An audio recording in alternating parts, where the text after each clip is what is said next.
ang Holy Spirit ay marka natin. Siya ang katibayan na one day maliligtas ka. Ulitin ko po, ang Holy Spirit, nasa atin ang Holy Spirit, siya ang ating tatak, sealed or mark na nagpapakita, nagpapatunay na ikaw ay maliligtas one day. Pagdating ng Panginoong Yesus, ligtas ka. Bakit? Meron kang tatak, marka ng Holy Spirit. Ang Holy Spirit ay nasa atin. Siya ang katibayan na one day sa second coming o kaya kapag tayo ay hinatulan na, namatay na, humarap na sa Diyos, ligtas tayo. Kaya nga kapag ang Holy Spirit wala sa iyo, ano ibig sabihin? Wala kang marka, wala kang tatak, at kapag humarap tayo sa Diyos one day, sa Judgment Day, hindi tayo maliligtas. Kaya pala po, napakalaga ng Holy Spirit sa ating buhay. See to it na nasa atin ang Holy Spirit. Paano ba mapapasa atin ang Holy Spirit? Kapag ikaw ay sumampalataya kay Jesus, tinanggap mo si Jesus sa iyong puso bilang iyong Panginoon at tagapagligtas, ang Espiritu Santo ng Diyos ay papasok sa iyo. Kasi tinanggap mo si Jesus Ang Espiritu Santo ng Diyos ay papasok sa iyo, mananahan sa iyo. Kaya ang tawag sa Kanya, indwelling Spirit. Mapapasaya siya. No? Papasok siya sa iyo, makakasama mo na siya. Siya ay magiging parang tatak, sealed, mark, na ikaw ay ligtas, na ikaw ay anak ng Diyos. Amen po ba? Kaya sabi po riyan, dahil nasa atin ang Holy Spirit, huwag mong saktan ang kalooban niya. Parang asawa mo, lagi mong kasama, huwag mong saktan ang kalooban niya. Amen po ba? Amen po ba? No? Huwag saktan ang kalooban ng Espiritu Santo. To grieve the Holy Spirit is to afflict the Holy Spirit with deep sorrow because of saying and doing the wrong things. Sorrow. Sabihin po natin, sorrow. Ano sa Tagalog ng sorrow? Kalungkutan. Nalulungkot siya. Kapag nasasaktan mo siya, nalulungkot ang Holy Spirit. To grieve is to make sad, to distress, to hurt. We make the Holy Spirit sad or hurt when we disobey the Lord. Kapag tayo ay hindi sumusunod sa Panginoon, nasasaktan natin siya. Amen po ba? Lumulungkot siya. Biro mo, no? Kapag ikaw naman ay sumusunod, mararamdaman mo galak na galak. Mararamdaman mo yun dahil nasa iyo ang Holy Spirit. Maliban na lamang kung wala sa iyo ang Holy Spirit, wala ka nararamdaman. Na kapag nakakasunod ka, walang joy. Kapag may ginagawa kang maganda, walang joy. Kapag pangit ang ginagawa mo, wala kang sadness na nararamdaman. Ibig sabihin, wala yung Holy Spirit. Ang Holy Spirit po kasi, nasa sa atin kung tinanggap natin si Jesus. At sa tuwing makakagawa tayo na mabuti, galak na galak siya, mararamdaman mo yon. At kung hindi ka nakakagawa na mabuti, siya ay nalulungkot. Nararamdaman mo rin po yon. Amen po ba? Yung manifested presence ng Holy Spirit, parang nawawala sa atin. Yung peace of mind nawawala kapag siya'y nasasaktan mo. Kapag nag-grieve mo siya, na-hurt mo ang Holy Spirit, nawawalan ka ng kapayapaan, peace of mind. Nawawala yung sweetness. Ano napapalit? Irritation. Sino rito yung laging irritable? Sino rito yung laging irritable? Baka lagi mo nasasaktan ng Holy Spirit, lagi kang sumusuway. Ang akala mo, hindi lang ang Panginoon, ang Holy Spirit, ang nakakaramdam yung sadness. Ang balik sa iyo noon, lagi kang irritable, inis, galit. Amen. Okay. Ilang bagay po about sa grieving, what grieves the Holy Spirit. Number 1, lying and stealing grieves the Holy Spirit. No? Ang pagsisinungaling, ang pagnanakaw, O pangungupit, kahit pangungupit lang yan. Pareho din naman yung pangungupit at pagnanakaw eh. Pinababaw lang pero ganun din yun eh. No? Ang pangungupit, pagnanakaw, pagsisinungaling ay nakakagrieve sa Holy Spirit. Nakakasakit, nakapagbibigay ng kalungkutan sa banal na Espiritu. Meron pong isang kwento sa Bible sa Acts chapter 5 verse 1, mag-asawa si Ananias at si Sapphira. Basahin ko po yan, Acts chapter 5 verse 1 to the following verses. Mayroon namang mag-asawa na nagbenta rin ng kanilang ari-arian. Ananias ang pangalan ng lalaki at Sapphira naman ang babae. Subalit nagsabwatan ng dalawa at hindi binigay ni Ananias sa mga apostol ang buong pinagbilhan. Kasi sinabi ni Pedro, Ananias, bakit ka nagpadala kay Satanas at nagsinungaling ka sa Espiritu Santo? Bakit mo binawasan ang pinagbilan mo ng lupa? Bago mo pinagbili ang lupa, hindi ba iyo yun? At naipagbili mo na, hindi ba yun rin ang pinagbilhan? Bakit mo naisipang gawin yon? Hindi ka sa tao nagsinungaling, kundi sa Diyos. Nang marinig ito ni Ananias, siya'y patay na bumagsak at lahat na nakabalita sa pangyayaring iyan ay pinagarian ng matinding takot. Lumapit ang ilang binata, binalot ang bangkay at siya'y inilibing. Okay, pakinggan niyo po ito. Si Ananias at si Sapphira ay membro ng church, ng early church. Member po ito parang tayo, member ng church.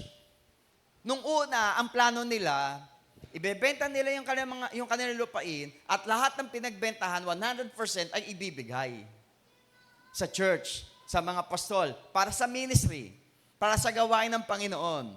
Then, nung napagbili na nila yung kanilang lupa, nakita nila ang laking halaga.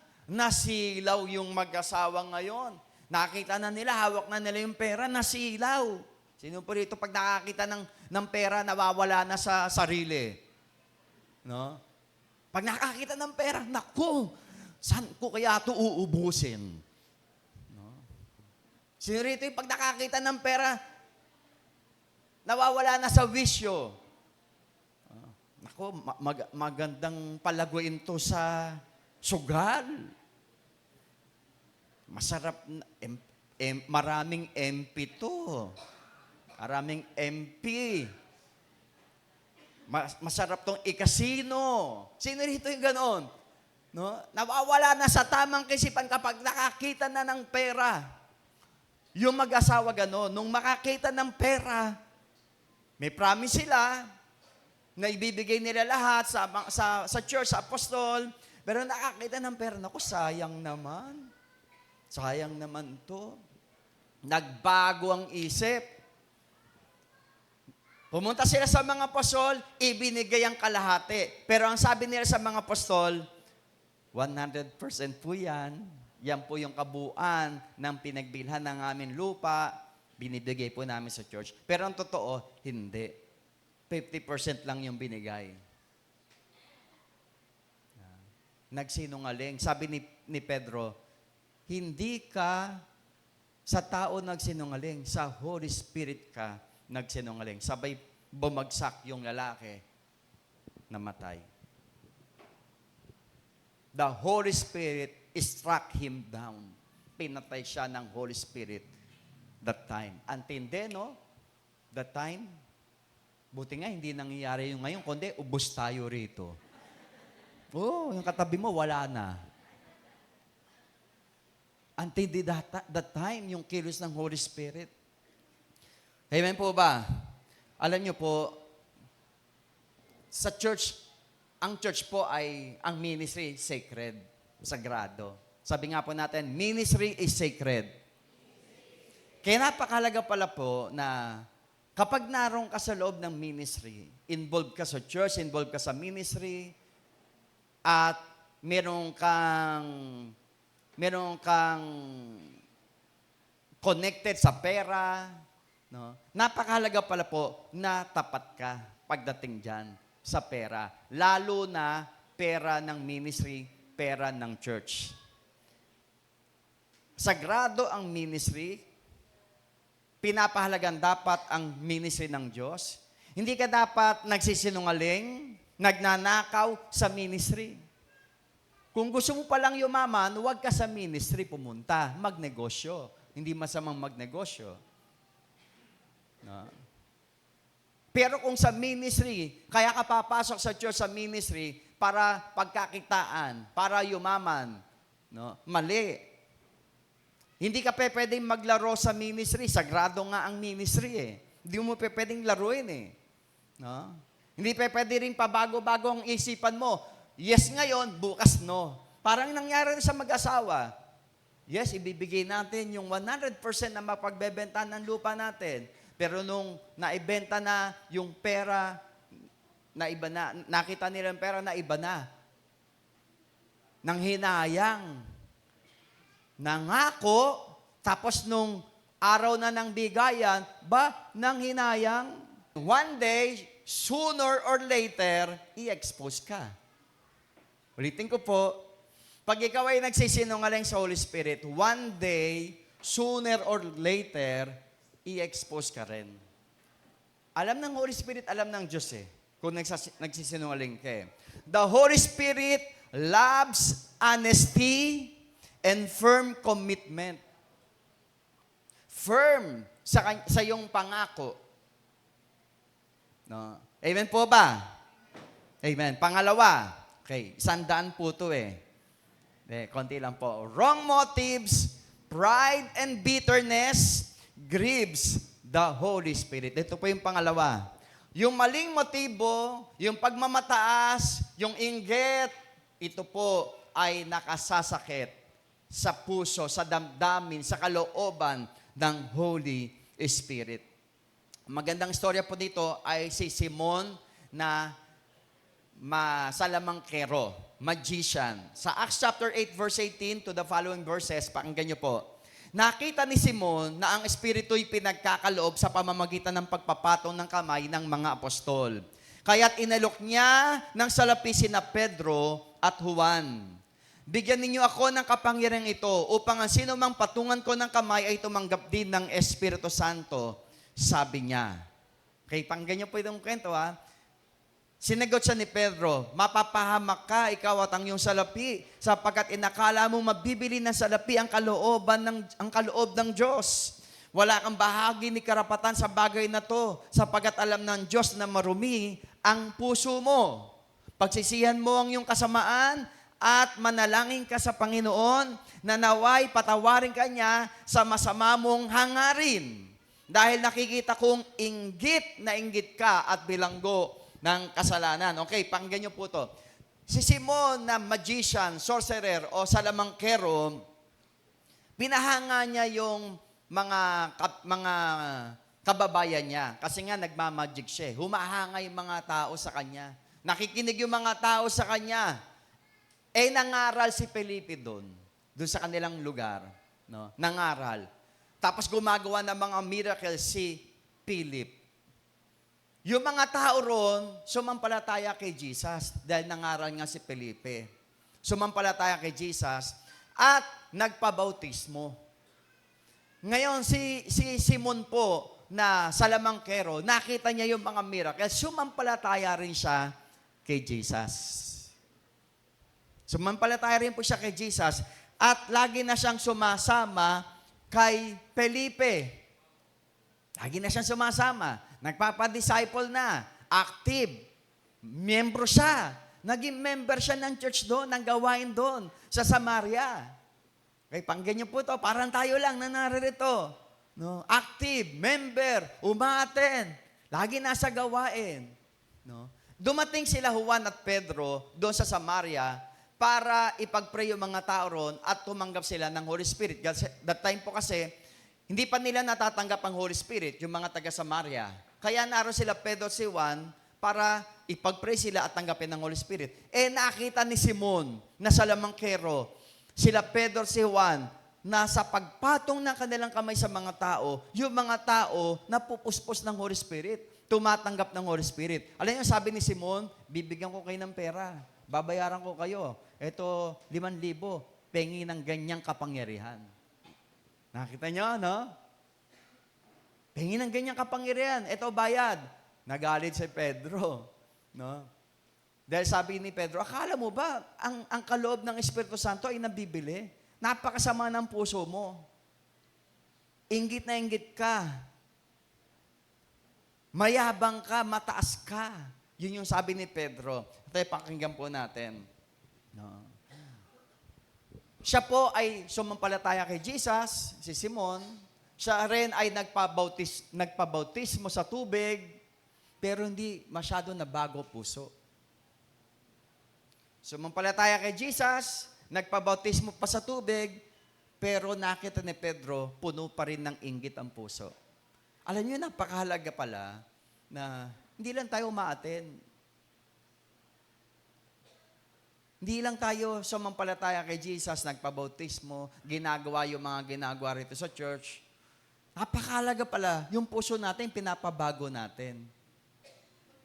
Pinalilinis natin sa Diyos. Amen po ba?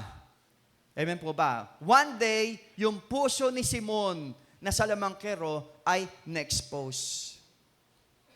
Na-expose yung puso niya. No? Meron siyang wrong motive, pride, bitterness sa kanyang puso.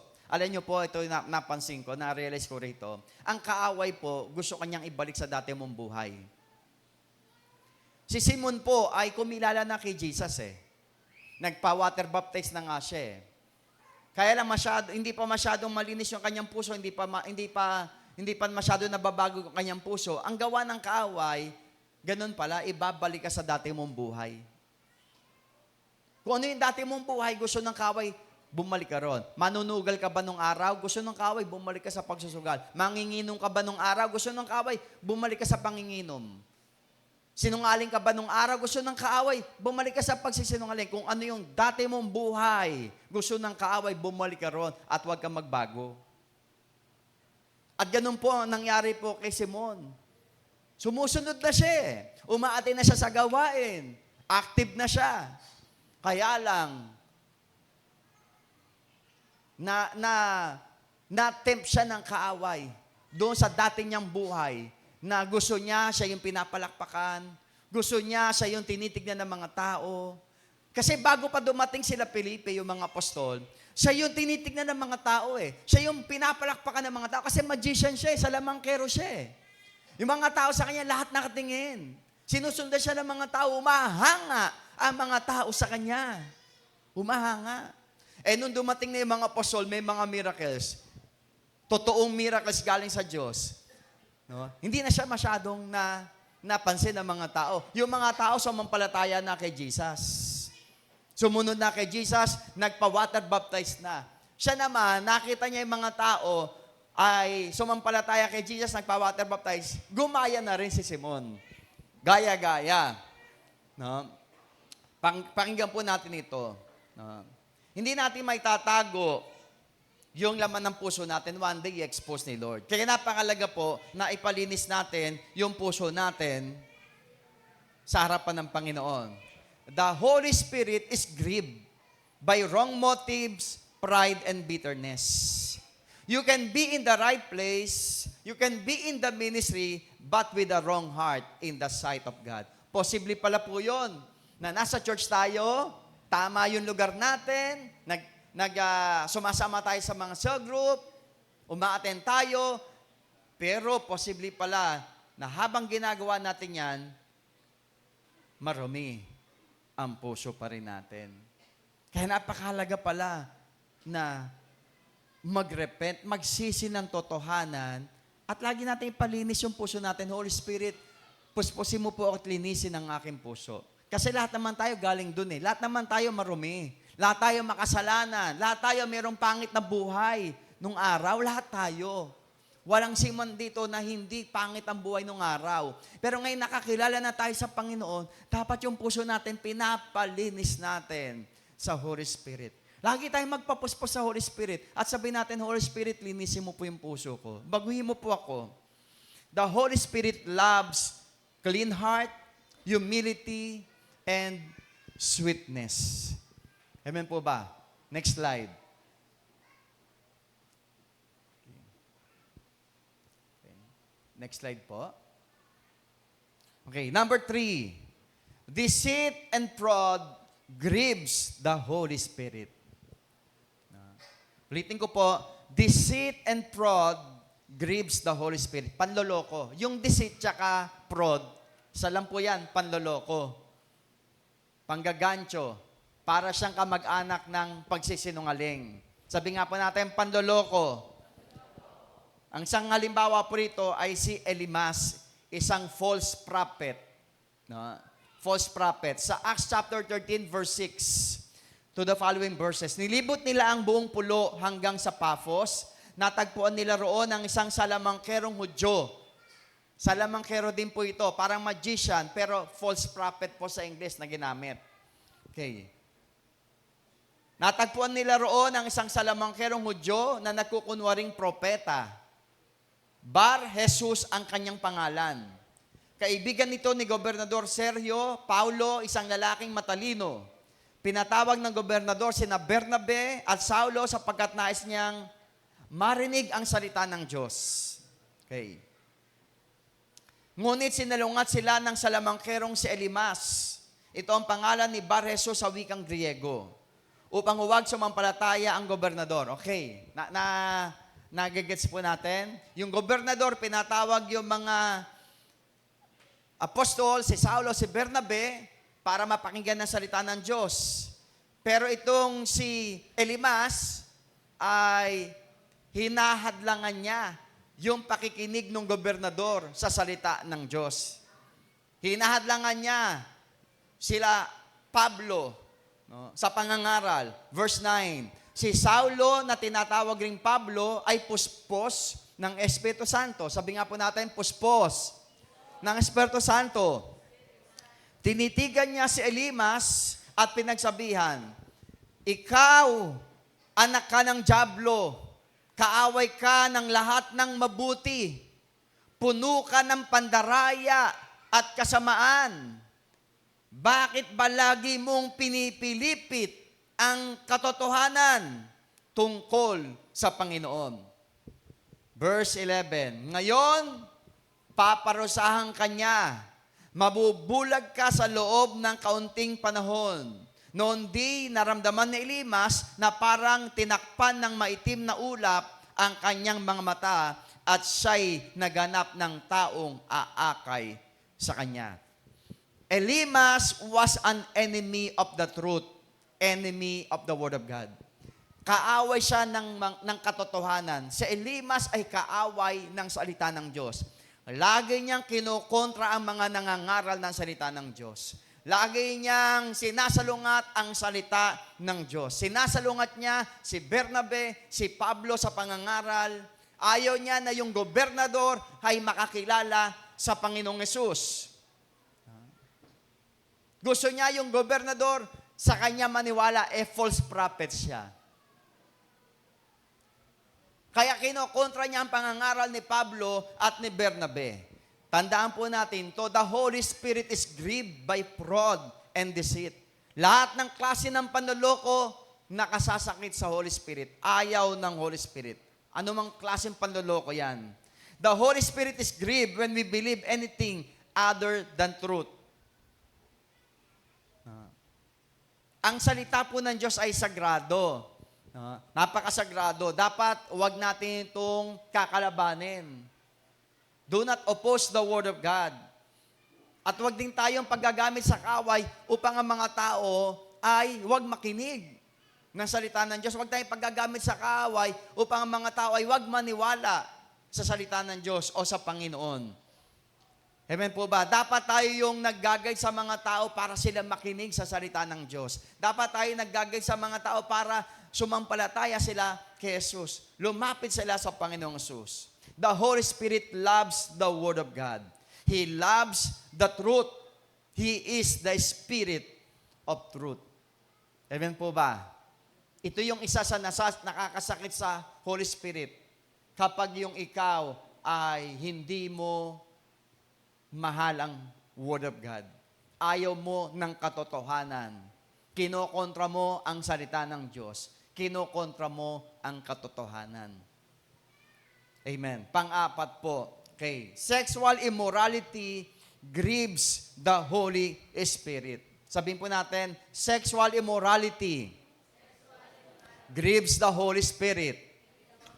Sa 1 Corinthians chapter 6 verse 18 to the following verses, huwag kayong makikiapid. Okay, next slide. Ang ibang kasalanang nagagawa ng tao ay hindi nakakaapekto sa kanyang katawan. Ngunit ang nakikiapid ay nagkakasala laban sa sarili niyang katawan. Hindi ba ninyo alam na ang inyong katawan ay templo ng Espiritu Santo na nasa inyo at ipinagkaloob ng Diyos sa inyo? Hindi na ninyo pag-aari ang inyong katawan, sapagkat binili niya kayo sa isang halaga. Kaya't gamitin ninyo ang inyong katawan upang maparangalan ang Diyos. Okay. Nung sinulat po ito ni Apostol Pablo sa mga taga-Korinto, meron po kasing isang lalaki ron na kinakasama yung asawa ng kanyang tatay. Hindi niya nanay, siguro pangalawang asawa ng tatay niya, siguro namatay na yung nanay niya, kinakasama niya yung asawa ng kanyang tatay. No. That was sexual immorality. Kaya po isinulat ito ni Apostol Pablo sa mga taga-Korinto. Biro niyo po member ng church yung gumagawa na to. Member ng church yung nakikisama sa asawa ng kanyang tatay. He was committing sexual immorality. Sexual immorality is against the Holy Spirit. Lust is against the Holy Spirit. The Holy Spirit is against lust. The Holy Spirit is grieved by sexual immorality. Any kind of sexual immorality, ang Holy Spirit ay nasasaktan, nagigrieve. Any kind.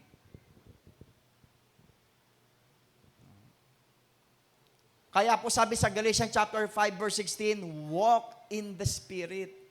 Lumakad ka sa Espiritu Santo. Gawin mong patnubay ang Holy Spirit and you shall not fulfill the lust of the flesh.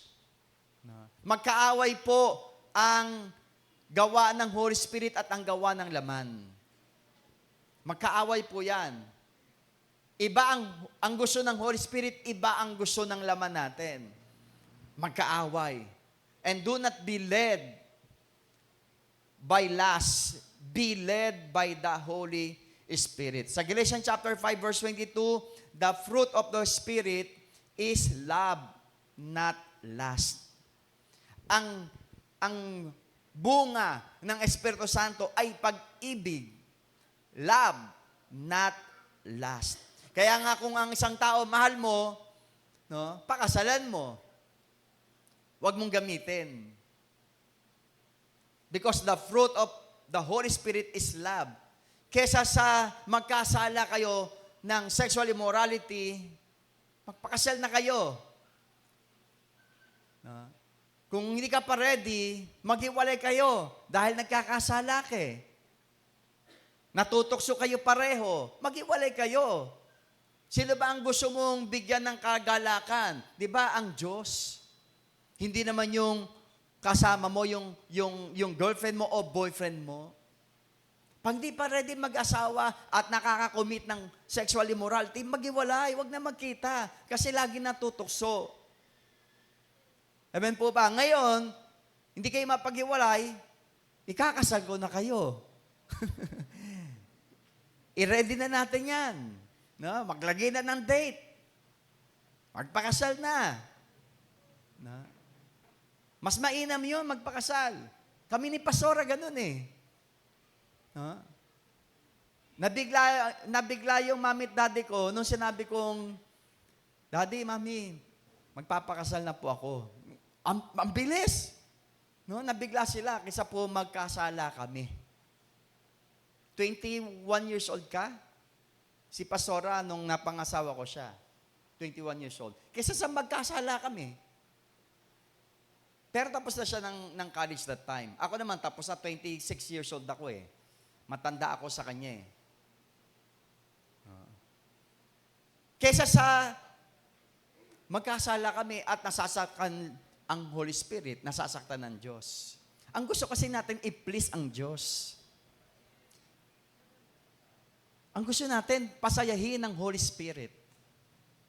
Ngayon sinasabi natin, ang mahirap ang buhay ngayon eh. Mahirap magkapamilya eh. Mahirap mag-asawa eh. Malaking pera ang kailangan eh. No? Eh, wag muna. Maghiwalay muna. Maglayo muna kasi nga, nakakakomit tayo ng kasalanan.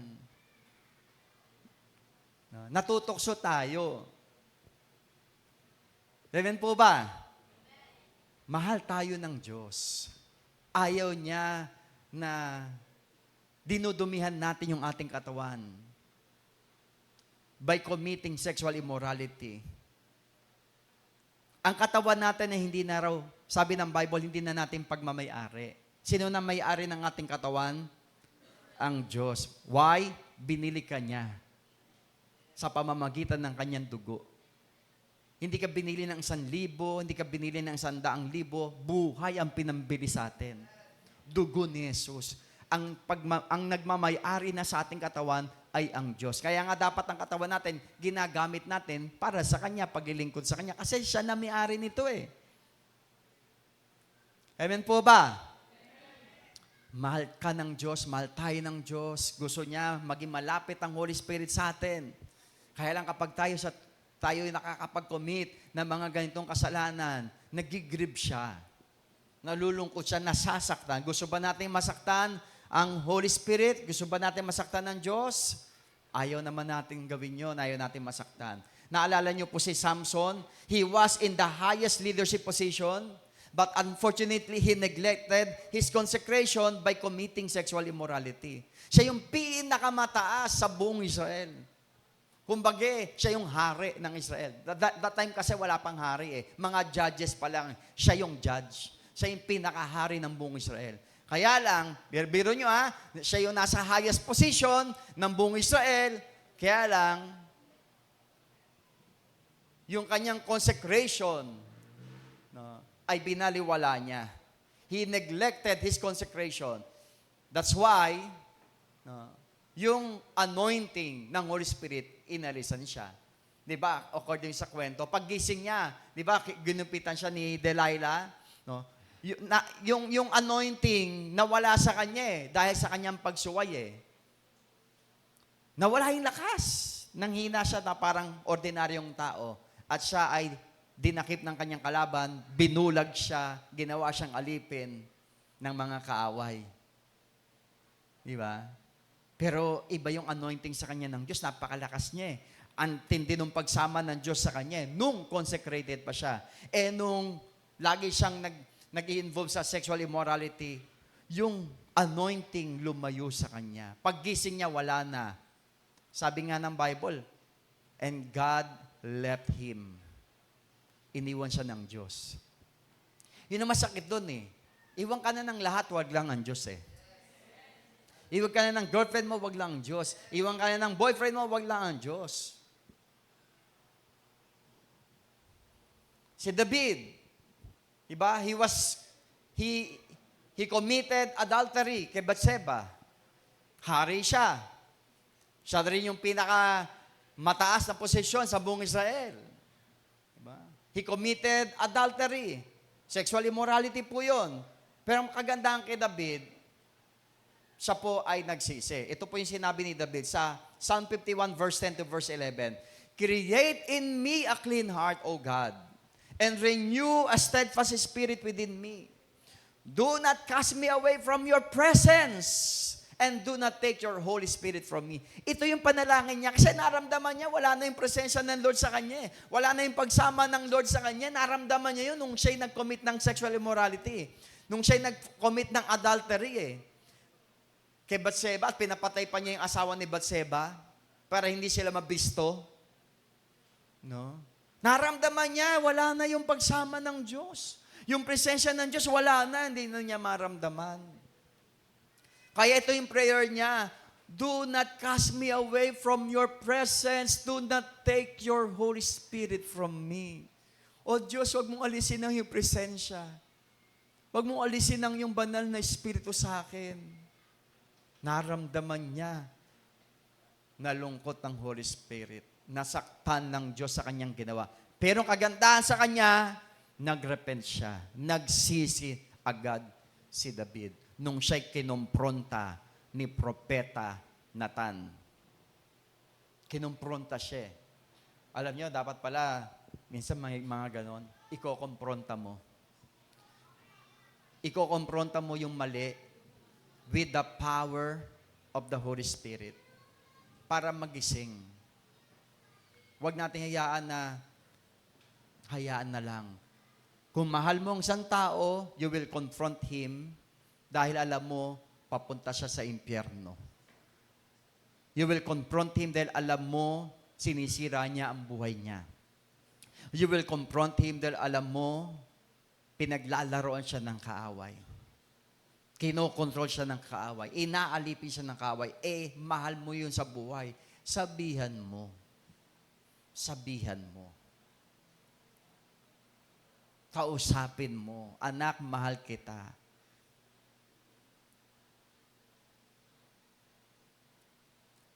Amen po ba? Kapatid, mahal kita. Darling, mahal kita. Tigilan mo na yan. Sumisira yan sa buhay mo. Sumisira yan sa relasyon mo sa Diyos. Amen po ba? Sa Tagalog, awit 51 verse 10, isang pusong tapat sa akin ay likain. Bigyan mo, O Diyos, ng bagong damdamin. Sa iyong harapan, huwag akong alisin. Iyong banal na espiritu ay paghariin. Ito yung panalangin ni David. At panghuli po, drunkenness grieves the Holy Spirit. Paglalasing, drunkenness. Sabi nga po natin, drunkenness grieves the Holy Spirit. Ephesians chapter 5 verse 18, huwag kayong maglalasing sapagkat mauuwi yan sa magulong pamumuhay. Nakakita na po ba kayo na naglasing na bumuti ang buhay? Ba, simula nung nalulung to sa alak, praise the Lord, kumanda buhay. Yumaman. Nagkaayos silang mag-asawa mula siya nung nalulung sa paglalasing. Nakarinig na po ba kayo ng ganong kwento? Kung kailan nalulung sa paglalasing, naging maayos yung pagsasama nila. Sumaya. Sumaya ang pamilya. Sumaya sa loob ng bahay. No? Lumawak ang negosyo, pinagpala ng Diyos mula nung nalulung sa paglalasing. Wala kayong maririnig na ganong istorya.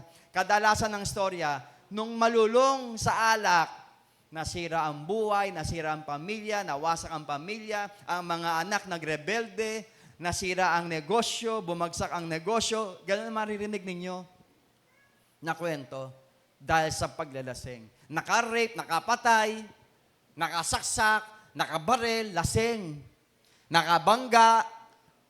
Puro po ganun maririnig natin. Amen po ba? Ba't gusto natin ng paglalasing, di ba? Puro bad news ang makikita mong resulta nun eh. Kaya sabi rin, huwag kayong maglalasing sapagkat mauwi yan sa magulong pamumuhay. Sa alep, dapat kayong mapuspos ng Espiritu.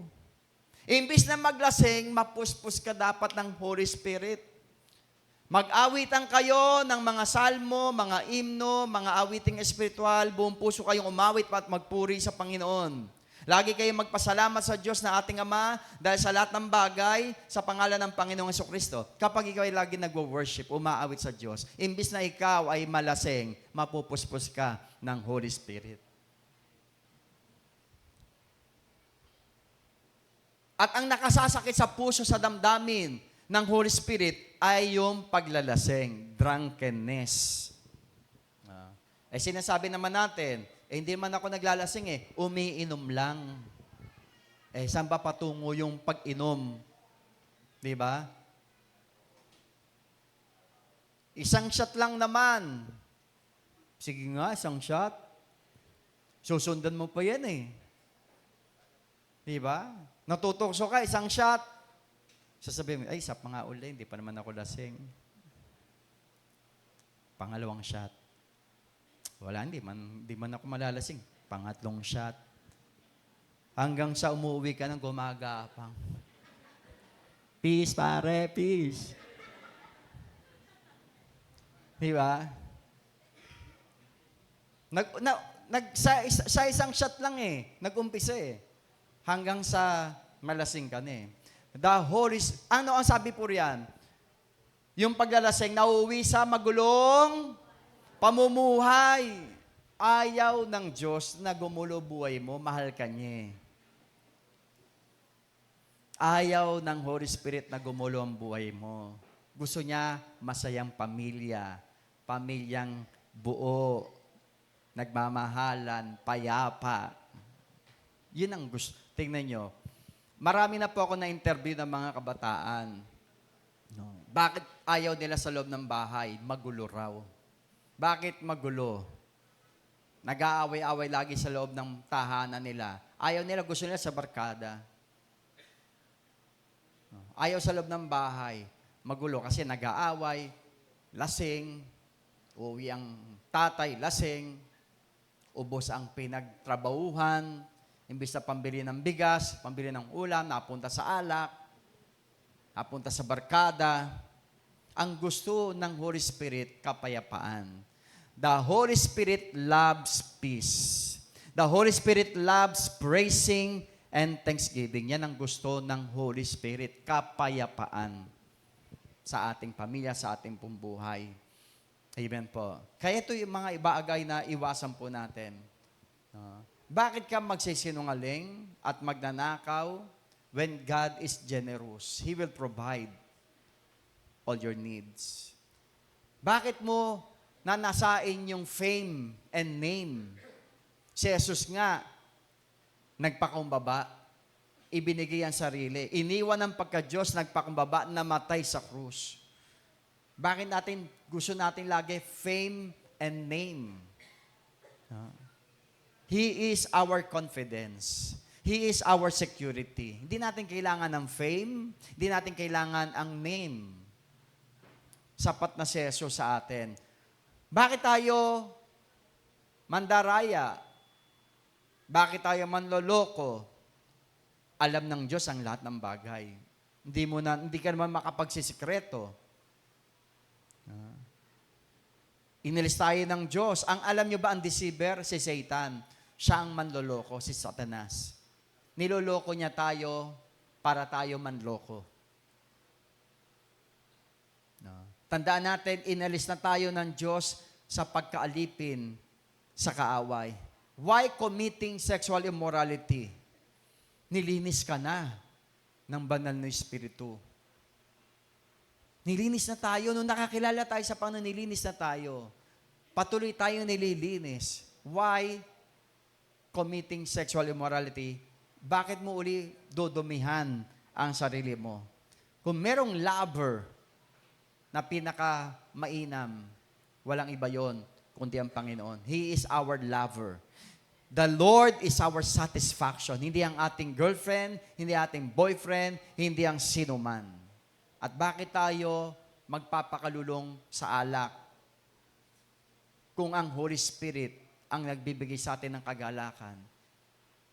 The Holy Spirit is our joy, hindi ang alak.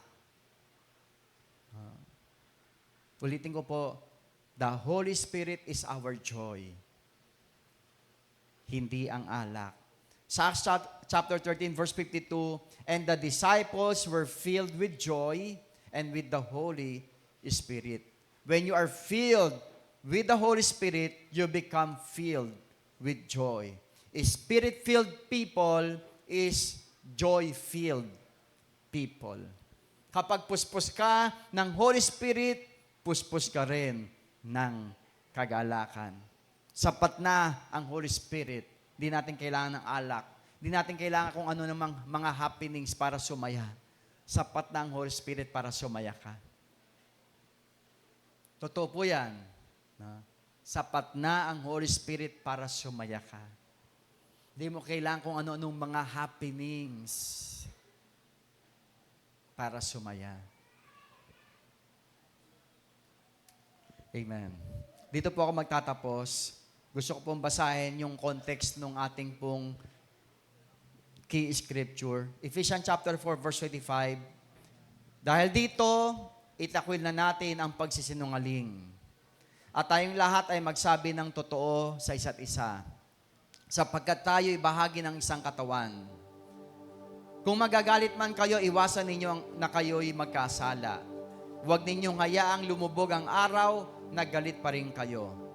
Huwag ninyong bigyan ng pagkakataon ang dyablo. Ang magnanakaw, huwag nang magnakaw. Sa halip maghanap siya ng marangal na ikabubuhay para makatulong sa mga nangangailangan. Huwag kayong gumamit ng masasamang salita. Lagi ninyong sikapin na ang pangungusap ninyo'y makakabuti at angkop sa pagkakataon upang pakinabangan ng mga makakarinig. Huwag na ninyong saktan ang kalooban ng Espiritu Santo ng Diyos. Ito po yung text natin kanina. Huwag ninyong saktan ang kalooban ng Espiritu Santo ng Diyos, sapagkat siya ang tatak ng Diyos sa inyo, ang katibayan na kayo'y tutubusin pagdating ng takdang araw. Alisin ninyo ang lahat ng sama ng loob, puot at galit. Huwag na kayong mambubulyaw, manlalait at mananakit ng damdamin ng kapwa. Sa halip, maging mabait kayo at mawain. Magpatawad kayo sa isa't isa tulad ng pagpapatawad sa inyo ng Diyos dahil kay Kristo. Let's be honest and firm with our commitment, with our promises. Let's have a right motive. Be humble. Let's love the Word of God. Let's love the truth. Let's live in holiness. Let's love peace. Let's love praising and thanksgiving. Ito ang gusto ng Holy Spirit. Dito siya masaya sa itong mga bagay. Amen po ba? Tayo tumayo. Let's worship the Lord.